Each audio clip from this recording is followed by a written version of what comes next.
Question intéressante à l'heure où l'on discute de l'idée d'une synagogue ouverte, d'une synagogue hors les murs, à savoir une synagogue qui serait proche de membres qui ne seraient pas physiquement présents,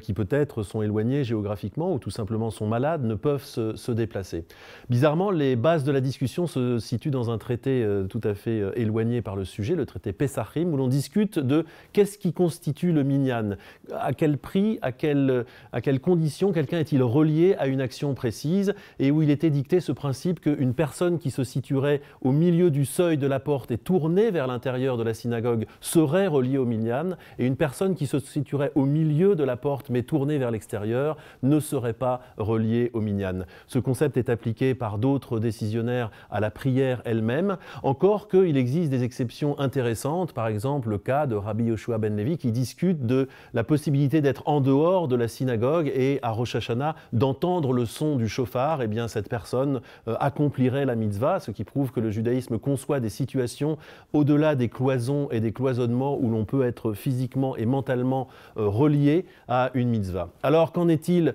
du minyan sur Internet? Eh bien les sages maintiennent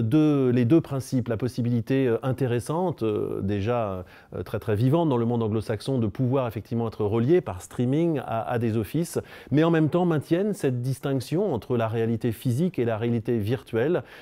Bienvenue aux offices retransmis qui permettent effectivement à des personnes malades notamment d'être reliées à la prière, mais maintiennent la nécessité d'un minyan physique, de cette notion d'un makom echad, d'un lieu un, et de la socialité considérée comme indispensable de personnes reliées physiquement entre elles. Donc la conjugaison d'un beau principe à la fois de tradition et d'ouverture sur la modernité technologique. Pshat.